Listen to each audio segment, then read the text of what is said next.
Hi everybody. మనం SSC exams కోసం నిర్వహించుకుంటున్న express రివిజన్లో భాగంగా ఈరోజు 10వ అధ్యాయం క్షేత్రమితి సెకండ్ పేపర్ సంబంధించిన అధ్యాయము.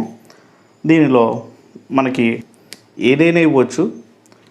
సో కాబట్టి మనం దాదాపు అన్ని అభ్యాసాలను పూర్తిగా నేర్చుకుంటేనే బెటరు. సో దీంట్లో కొన్ని నాకు తెలిసినంతవరకు ఇంపార్టెంట్ వాటిని నేను కొన్ని చెప్తాను. మీరు మిగతా అన్నింటినీ నేర్చుకోవాల్సి ఉంటుంది. అభ్యాసాలతో పాటు ఉదాహరణలు ఇవి చేయండి, ప్రయత్నించండి. వీటి నుంచి కూడా మీరు చేసే ప్రయత్నం చేయండి. ఇవి కాకుండా వాటి నుంచి కాకుండా కూడా కొంచెం మార్చి ఇచ్చే అవకాశాలు కూడా ఉంటాయి. మీరు ఇంపార్టెంట్ ఏంటంటే ఇచ్చిన క్వశ్చన్ ఫస్ట్ అర్థం చేసుకొని దానికి సంబంధించిన సూత్రాన్ని చూజ్ చేసుకుంటే మీకు దాదాపు లెక్క వచ్చినట్టే. కాబట్టి మీరు ఫస్ట్ లెక్కను అర్థం చేసుకోండి. అంటే ఎలాంటి ఆకారాలు ఇచ్చాడు, గోళమా, అర్ధగోళమా, లేకపోతే శంకువా, స్తూపమా, ఏమి ఇచ్చాడు అనేది ఫస్ట్ అర్థం చేసుకొని ఒకవేళ కాంపౌండ్ అంటే మిక్స్డ్ ఇస్తే అంటే రెండు ఆకారాలను కలిపి ఇచ్చినప్పుడు అలాంటప్పుడు ఏ ఆకారం దేనిపైన ఉన్నది, వాటి యొక్క ఏంటి ఈక్వల్, వ్యాసార్థాలు ఈక్వలా, ఎత్తులు ఈక్వలా ఏంటి అనేది ఒకసారి అబ్జర్వ్ చేస్తూ మీరు దీన్ని ఫస్ట్ అర్థం చేసుకొని తగిన పటం వేసి సూత్రం గుర్తు తెచ్చుకుంటే సరిపోతుంది, మీకు వచ్చినట్టే. ఓకే.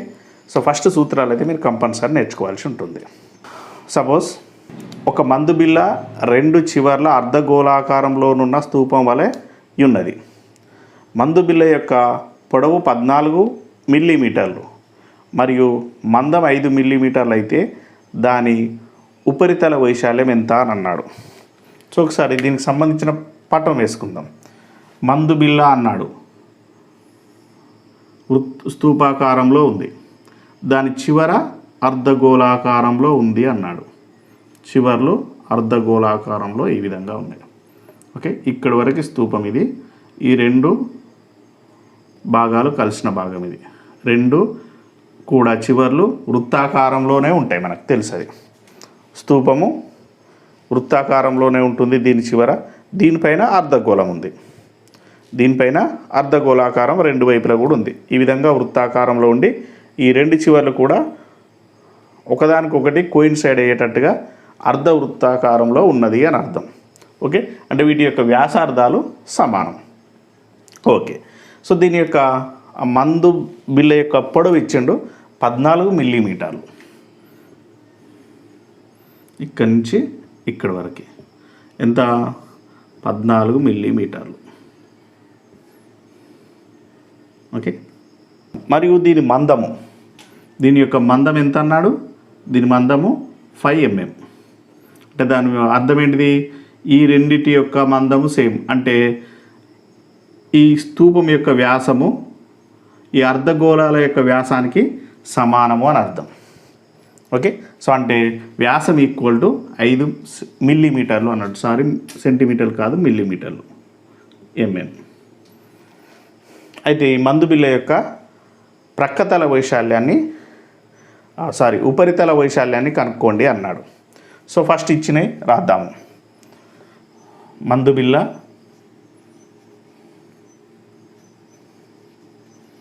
బిళ్ళ పొడవు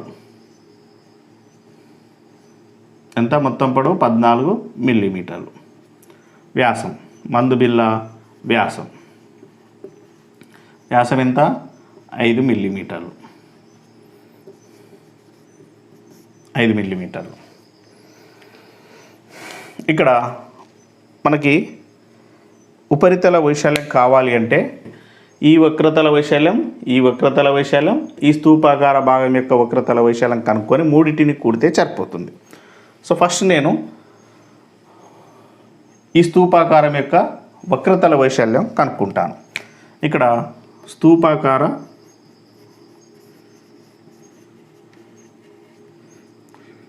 భాగం ఎత్తు అంటే ఇక్కడ పొడవే ఎత్తు అవుతుంది.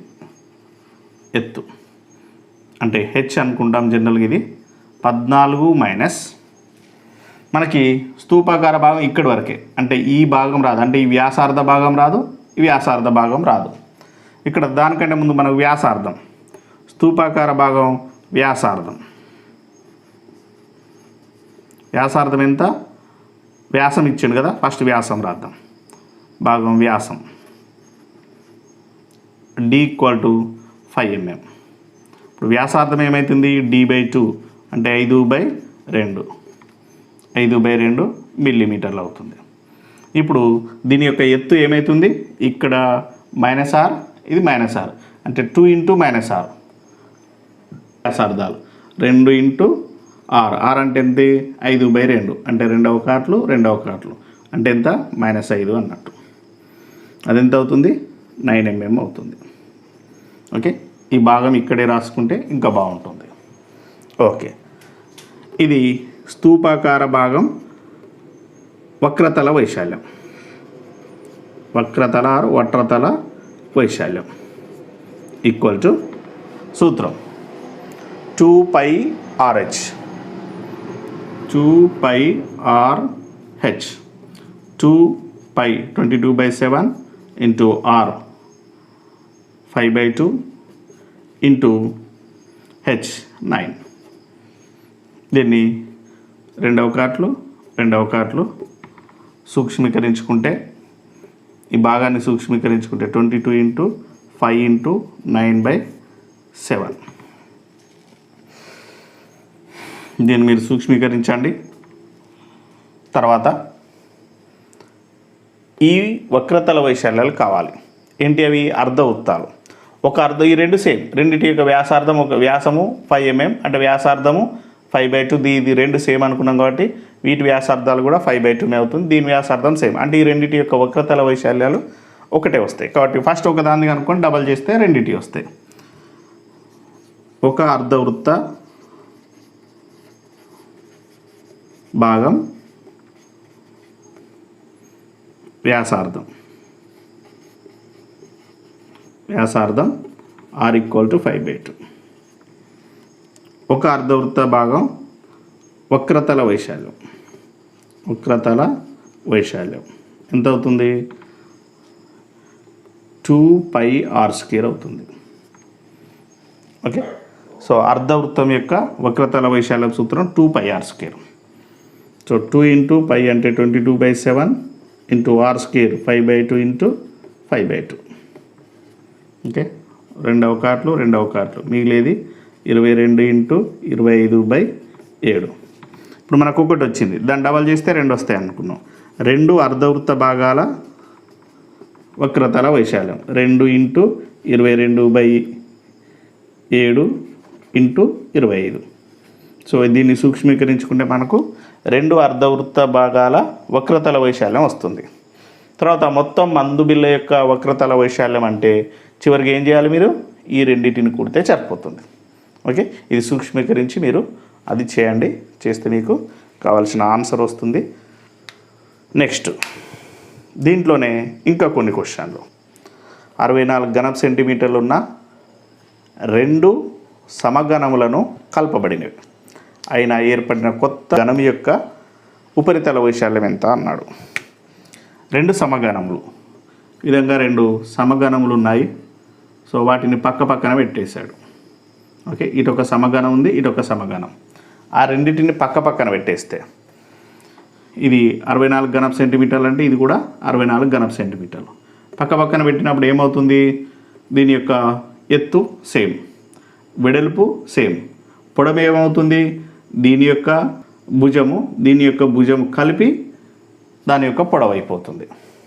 ఓకే, సో అంటే ఈ ఒక్కొక్క సమఘనం యొక్క భుజం కనుక్కుంటే, ఒక్కొక్క సమఘనం యొక్క భుజం కనుక్కొని మనం రెండింటిని పక్కన పెడితే వాటి యొక్క ఎత్తు మారదు, వెడల్పు మారదు, కానీ పొడవు మాత్రం ఈ రెండింటి యొక్క మొత్తానికి సమానం అవుతుంది. కాబట్టి ఫస్ట్ అయితే సమఘనం యొక్క భుజం పొడవు కనుక్కుందాం. ఓకే, సో సమఘనం ఇచ్చింది, సమఘనం ఘన పరిమాణం ఈక్వల్ టు 64 ఘనపు సెంటీమీటర్లు. 64 ఘనపు సెంటీమీటర్లు. ఇక్కడ సమఘనం యొక్క ఘనపరిమాణం సూత్రం ఏ క్యూబ్. ఘనపరిమాణం సూత్రం ఏ క్యూబ్ అంటే a cube equal to 64. A cube equal to 4 ఘాతం 3. 4 4 16, 16 4 64. ఇరువైపుల ఘనమూలం చేస్తే root A cube third root of A cube third root of 4 to the power of 3. ఈ రెండు క్యాన్సిల్ అయిపోతే ఏ ఈక్వల్ టు 4 వస్తుంది. 4 సెంటీమీటర్ అంటే ఒక్కొక్క ఘనం యొక్క భుజము ఎంత వచ్చింది? 4 సెంటీమీటర్లు వచ్చింది. ఆ రెండింటిని పక్క పక్కన పెట్టినప్పుడు పొడవు ఏమవుతుంది? 4 + 4 8 అవుతుంది. అంటే పొడవు ఎల్ ఈక్వల్ టు 8 సెంటీమీటర్లు అవుతుంది. వెడల్పు ఏమవుతుంది? అదేం మారదు. పక్క పక్కన పెట్టినప్పుడు ఈ పక్కనే అంటే ఇదే పెరుగుతుంది కానీ ఇటు సైడ్ పెరగదు. ఒకటే దీని పక్కకి ఇది పెట్టినాం కాబట్టి అదేమవుతుంది? వెడల్పు ఈక్వల్ టు 4 సెంటీమీటర్లు అవుతుంది. ఎత్తు హెచ్ ఈక్వల్ టు ఇది కూడా ఒకటే ఉన్నది, దాని పక్కకు వచ్చింది కానీ పైన రాలేదు కాబట్టి అది కూడా 4 సెంటీమీటర్లు అవుతుంది. ఇది ఇప్పుడు ఒక దీర్ఘఘనం అయిపోయింది. దీని యొక్క ఉపరితల వైశాల్యం కనుక్కోమన్నాడు. ఓకే, సో ఆ దీర్ఘఘనం యొక్క ఉపరితల వైశాల్యం. దీర్ఘఘనం యొక్క ఉపరితల వైశాల్యం అంటే సంపూర్ణ తల వైశాల్యం అన్నట్టు. దీర్ఘఘనం సంపూర్ణ తల వైశాల్యం.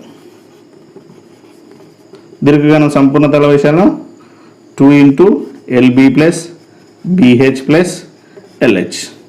ఈ సూత్రంలో ప్రతిక్షేపిస్తే 2 × LB 8 × 4 + BH 4 × 4 + LH 8 × 4.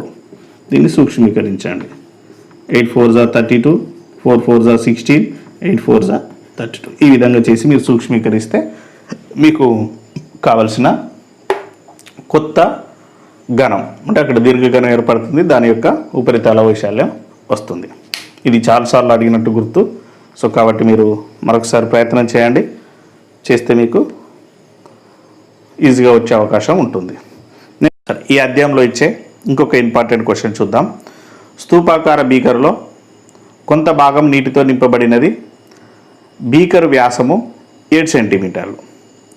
దానిలో 1.4 సెంటీమీటర్ల వ్యాసం కలిగిన గోళాకార చలవరాళ్ళు వేస్తే దానిలో నీటి మట్టము 5.6 సెంటీమీటర్ల మేరకు పెరుగును. ఓకే, సో స్తూపాకార బీకరు విధంగా స్తూపాకార బీకర్ ఉంది. ఇది స్తూపాకార బీకర్.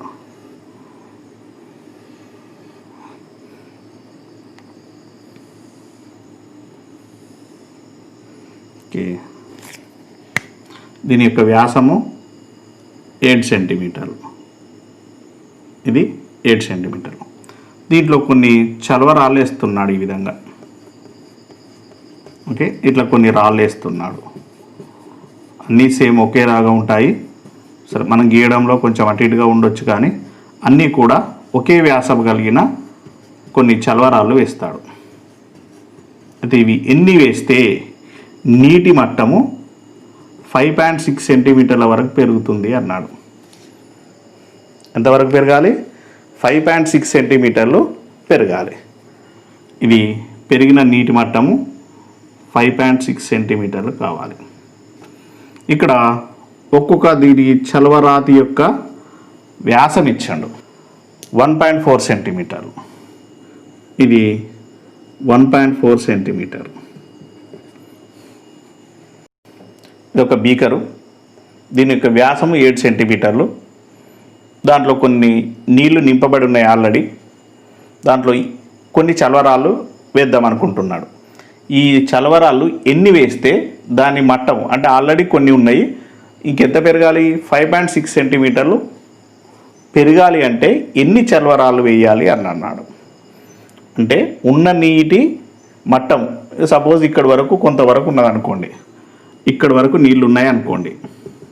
ఓకే, ఇక్కడ వరకే ఉన్నాయి. ఎంత పెరగాలి మనకి? ఇంకా 5.6 సెంటీమీటర్లు పెరగాలి. ఇంత పెరగడం కోసం ఇంకెన్ని చలవరాళ్ళు వేయాలి అంటున్నాడు. ఓకే, సో ఫస్ట్ ఇచ్చింది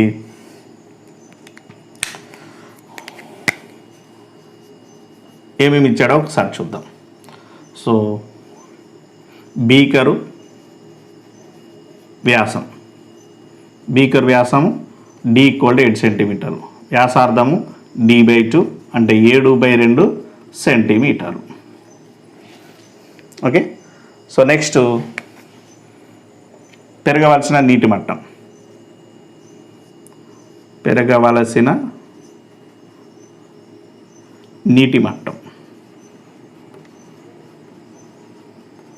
ఇక్కడ నీటి మట్టం, పెరిగే నీటి మట్టం అంటే ఎత్తు H = అన్నట్టు, H = 5.6 సెంటీమీటర్లు.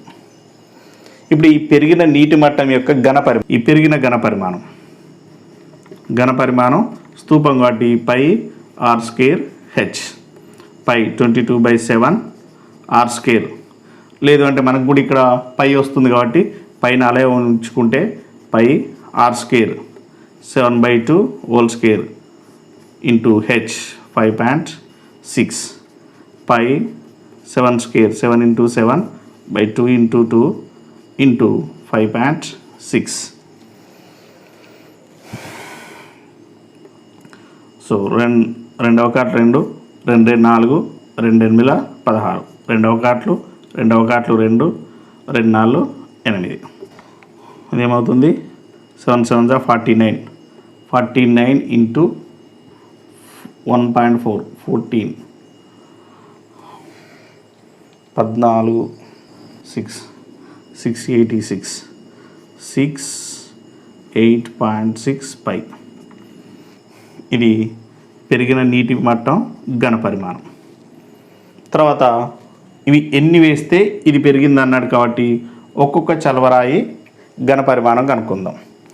చలవరాయి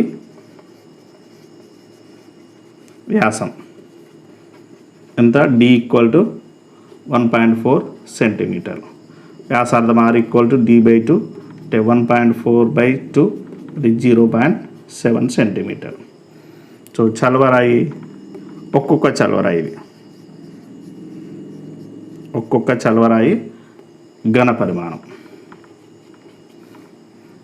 అది 4/3 πr³. చలవరాయి ఘనపరిమాణం అంటే అది గోళాకారంలో ఉంటుంది కాబట్టి గోళం యొక్క ఘనపరిమాణం 4/3 πr³.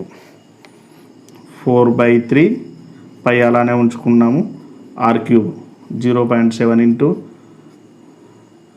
0.7 ఇంటూ 0.7. ఇప్పుడు వీటన్నిటిని సూక్ష్మీకరించుకుందాం. ఇక్కడ దీన్ని ఇంతకుముందు మనం సూక్ష్మీకరించుకోకుండా అలానే వస్తే మనకి ఈజీ క్యాన్సిలేషన్ అవుతుంది. లేదు అంటే మీరు దీన్ని మొత్తం మల్టిప్లై చేసి మళ్ళీ దీంతో డివిజన్ చేసినా సరిపోతుంది. అంటే ఎలా అంటే ఒకవేళ మనం మల్టిప్లికేషన్ చేయలేదనుకోండి ఏమవుతుంది? అది 7 × 7 × 1.4 π అవుతుంది. ఓకే, సపోజ్ మల్టిప్లికేషన్ మనం చేయలేదనుకోండి, చేయకపోతే ఇలా ఉంటుంది. ఇది కూడా ఏమవుతుంది? 4/3 ఇంటూ 0.7 ఇంటూ 0.7 ఇంటూ 0.7 ఇంటూ π. ఇప్పుడు మనకి ఎన్ని చలవరాళ్ళు వేస్తే దీని నీటి మట్టం పెరుగుతుంది అన్నాడు కాబట్టి ఏం చేస్తాం మనం? ఈ స్తూపం ఘనపరిమాణం బై ఒక్కొక్క చలవరాయి ఘనపరిమాణాన్ని డివైడ్ చేస్తే వస్తుంది మనకి. ఈ ఘనపరిమాణం బై ఇది చేయాలి. సో వేయవలసిన చలవరాళ్ళు ఈక్వల్ టు ఘనపరిమాణం. ఏది? బీకర్ యొక్క ఘనపరిమాణం బై ఒక్కొక్క చలవరాతి యొక్క ఘనపరిమాణం అని రాసి దాని కింద ఇది రాస్తాం. 7 × 1.4 into π by 4/3 into 0.7 into 0.7 into 0.7 into π. ఇక్కడ పై క్యాన్సిల్ అయిపోతుంది. సో పై క్యాన్సిల్ అయిపోతుంది. దీంట్లో పాయింట్ క్యాన్సిల్ అయితే పైన ఇంటూ 10 వస్తుంది. ఇక్కడ పాయింట్ క్యాన్సిల్ అయితే ఇంటూ 10, ఇక్కడ పాయింట్ క్యాన్సిల్ అయితే ఇంటూ 10. సో ఫైనల్గా మనకి ఏమొస్తుందంటే 7 ఇంటూ 1.4 ఇంటూ 10 ఇంటూ 10 ఇంటూ 10. ఈ 4/3 ఏమవుతుంది? 3/4 అవుతుంది. ఇంటూ 3/4, 4, 7 పాయింట్ క్యాన్సిల్ అయింది కాబట్టి 7 ఇంటూ 7 ఇంటూ 7, 7 1 ఎడవ కాట్లు. ఇక్కడ పాయింట్ క్యాన్సిల్ అయితే సేమ్, ఇక్కడ పాయింట్ క్యాన్సిల్ అయితే ఏమవుతుంది? ఇంటూ 10 వస్తుంది, అంటే ఇక్కడ బై 10. ఇది పాయింట్ క్యాన్సిల్ అయిపోయింది ఆల్రెడీ, ఇది 14 అవుతుంది. ఎడవ కాట్లు 7 14, పదవ కాట్లు రెండవ కాట్లు 2 4, రెండవ కాట్లు 2 10.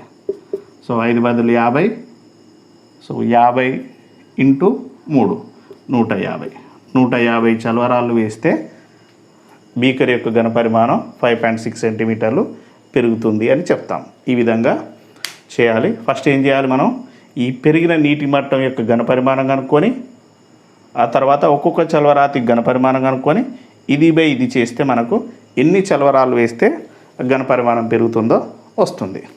ఓకే, ఈ విధంగా మీరు ఇంకా కొన్ని ప్రశ్నలు ట్రై చేయండి. ఓకే, దీంట్లో ఇంకొక ఇంపార్టెంట్ క్వశ్చన్. 4.2 సెంటీమీటర్ల వ్యాసార్థం కలిగిన ఒక లోహపు గోళంను కరిగించి 6 సెంటీమీటర్ల వ్యాసార్థం కలిగిన స్తూపముగా మలిస్తే ఆ స్తూపం యొక్క ఎత్తు ఎంత? అంటే లోహపు గోళం యొక్క వ్యాసం ఫస్ట్ ఇచ్చింది రాద్దాం. లోహపు గోళం వ్యాసార్థం R = 6.2 సెంటీమీటర్లు. లోహపు గోళం యొక్క వ్యాసార్థం ఇచ్చిండు 4.2 సెంటీమీటర్లు, 4.2 సెంటీమీటర్లు ఇచ్చిండు. దాన్ని కరిగించి ఏం తయారు చేసిండు? ఒక స్తూపంగా తయారు చేసిండు. అయితే ఈ రెండిటి యొక్క కరిగించి ఒక వస్తువును కరిగించి ఇంకో వస్తువుగా మలిచినప్పుడు వాటి యొక్క ఘనపరిమాణాలు సమానం. కాబట్టి ఫస్ట్ అయితే ఇచ్చిన ఈ లోహపు గోళం యొక్క ఘనపరిమాణం కనుక్కుందాం. సో లోహపు గోళం ఘనపరిమాణ సూత్రం 4/3 πr³, 4/3 πr³, 4.2 into 4.2 into 4.2. Okay, దీన్ని ఇదే విధంగా ఉంచుదాము, మనకి సూక్ష్మీకరణలో ఈజీ అవుతుంది. ఇక్కడ దాన్ని కరిగించి ఏం చేసిండు? స్తూపంలాగా తయారు చేసిండు. దాని స్తూపం యొక్క వ్యాసార్థం ఇచ్చిండు. స్తూపం యొక్క వ్యాసార్థం ఎంత అన్నాడు? 6 సెంటీమీటర్లు. స్తూపం యొక్క వ్యాసార్థం 6 సెంటీమీటర్లు. ఎత్తు ఇవ్వలేదు, ఎత్తునే కనుక్కోమన్నాడు. ఎత్తు h =? కానీ మనకు దీని ఘనపరిమాణం తెలుసు ఎంత? దీని ఘనపరిమాణానికి సమానం. ఇక్కడ ఫస్ట్ అయితే దీని ఘనపరిమాణం సూత్రం πr²h. పై అంటే పై అర్థం ఇక్కడ మనకు సూక్ష్మీకరణలో యూజ్ అయితే r², 6 ఇంటూ 6 ఇంటూ h. ఇక్కడ గోళం ఘనపరిమాణం ఈక్వల్ టు స్తూపం ఘనపరిమాణం. కాబట్టి దీని ఈక్వల్ టు ఇది అవుతుంది. అంటే π into 6 into 6 into h equal to 4/3 into π into 4.2 into 4.2 into 4.2. h1 ఇటు నుంచి మిగతా ఎన్నడు తీసుకెళ్తే 4/3 into π into 4.2 into 4.2 into 4.2 by 6 into 6 pi కూడా ఉంది పై. ఓకే, సో ఇటువైపు అన్నీ వచ్చినాయి 4/3 π 4.2 4.2 4.2, ఇటువైపు 6 6 h అండ్ పై. ఓకే, ఇక్కడ క్యాన్సిల్ అయిపోయింది. పై గెట్ క్యాన్సల్.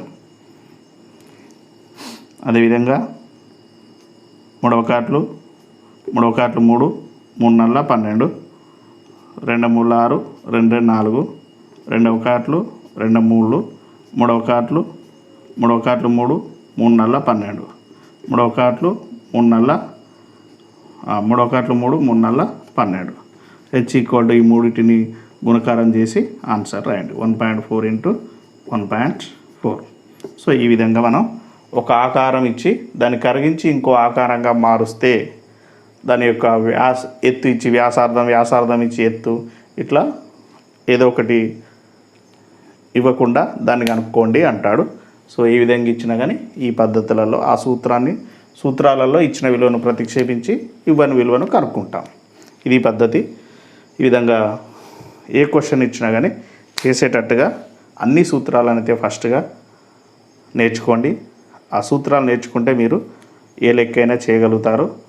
ఫస్ట్ ఇచ్చిన క్వశ్చన్ 1కి 2 సార్లు చదివి దానికి సంబంధించిన పటం ఉంటే పటం వేసుకోండి.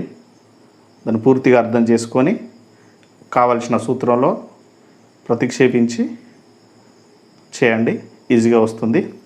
సో ఈ వీడియో కనుక మీకు నచ్చినట్లయితే లైక్ చేయండి, షేర్ చేయండి మరియు సబ్స్క్రైబ్ చేయడం మాత్రం మర్చిపోకండి. Thank you.